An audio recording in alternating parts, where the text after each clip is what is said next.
Assalamu alaikum. 2020 isn't going that much well. From US-Iran war to the Australian bushfires, now we are dealing with coronavirus. Well, we have heard about this virus in the newspapers, but we are not actually familiar with this. In this video, let's get to know what is coronavirus. Well, at first, let us know what is coronavirus. According to World Health Organization, WHO, coronaviruses are a family of viruses that can cause illness ranging from the common cold to more severe diseases such as the Middle East Respiratory Syndrome, which is called MERS, and severe Acute Respiratory Syndrome, which is called SARS. SARS was the coronavirus behind a deadly outbreak from 2002 to 2003, which infected around 8,000 plus people and killed 700 plus people. On the other hand, MERS was the most recent outbreak, which was first identified in 2012, is another type of coronavirus that killed around 2,000 people in the Middle East. These viruses are transmitted between animals and to people, and in some cases from people to people. SARS, for instance, was believed to have been transmitted from civet cats to humans, while MERS traveled from a type of camel to humans. Seems like everything is black and white. Then what is the problem? This time, a novel coronavirus named 2009-nCoV, which the Chinese scientists have named, has came to surface, and it has been never identified before out of the 7 known types of coronaviruses. The only thing that we know that it originated from Wuhan, which is the capital city of the Hubei province of China. Symptoms include fever, cough, pneumonia, severe acute respiratory syndrome, kidney failure. It could even lead to death, as we have seen the case of 41 people so far. And believe me, treating patients of coronaviruses is very tough, since we have came to know that recently a doctor from China even died. Well, now let us deep in dive. Where could be this virus originated from? As per the Chinese authorities, they are right now unsure where this new virus came from. It is only presumed that it originated from a wet market from Wuhan, where illegal trade of animals take place. Now let us get clear what is actually a wet market. At wet markets, meat is sold alongside live animals like dogs, hares and civets. The Yunnan seafood market in Wuhan is thought to be the starting point for this virus outbreak.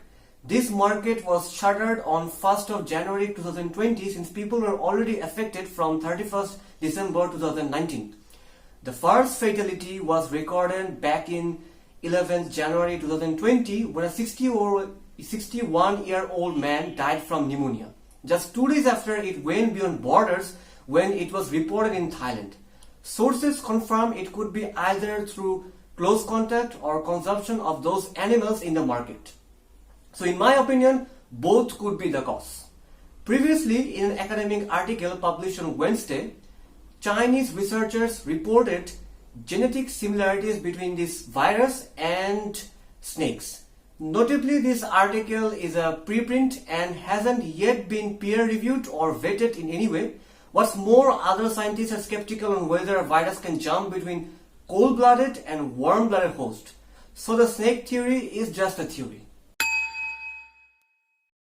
Now, let us research how far this virus has already spread. Coronavirus is a contagious disease. This means it can spread from one person to another. Already, it has spread to the UK and the US. It is assumed that those people who are infected probably have been to China, or other people who are already infected. To tackle this, already Wuhan authorities have banned traveling. In the US, all passengers arriving from Wuhan will be routed through international airports in 5 major cities such as Los Angeles, San Francisco, New York, Chicago and Atlanta, and screened for disease. As for Bangladesh, passengers coming from China must go through screening, which was also used during the Ebola outbreak some years back. Screening must be strictly implemented, as once the cricket team of Zimbabwe unintentionally missed the screening years back. We should also note that around 500 plus students from Bangladesh are studying in Hubei. This is not my findings, but a report from the Daily Star. As per the report, I came to know that they are locked up in their dorms and also food supplies are running out. I hope our embassy in Beijing should help them to come to Bangladesh.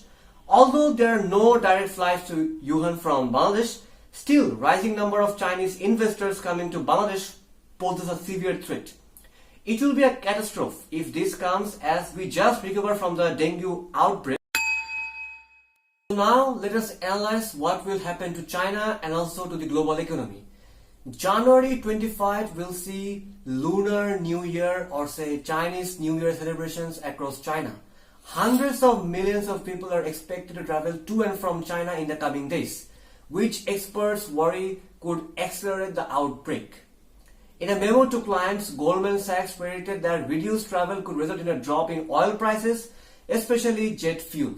This week also marked the biggest fall in Chinese stocks in the past 5 months.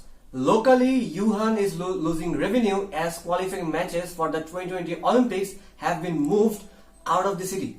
The Chinese film industry is also taking a hit, as 7 films set to premiere over the Lunar New Year weekend were pulled from the box office to prevent large crowds. Overall, this is also not a good news for China and also the global economy, since we all know that Chinese people love to travel and they also spend a huge amount of their income in traveling. So this is the main source of spreading the disease to other countries, as we have seen in the case of Australia, UK, USA and also other European countries. So now the question is, how can we tackle this? As an informed citizen, it is also our responsibility to stay protected.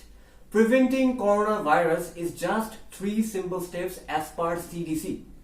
Washing hands with soap, avoid touching eyes or any parts of the body with unwashed hands, and finally avoid close contacts with people who are already ill or sick. Since there is no prescribed vaccination for it, it is better to rely on painkillers and fever medications. Apart from it, consult a doctor if you feel you are unwell. So that was today's video. I hope I could make you understand.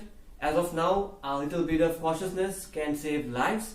I would strongly advise to keep updated with news, but make sure those news are not from WhatsApp or other fake news websites.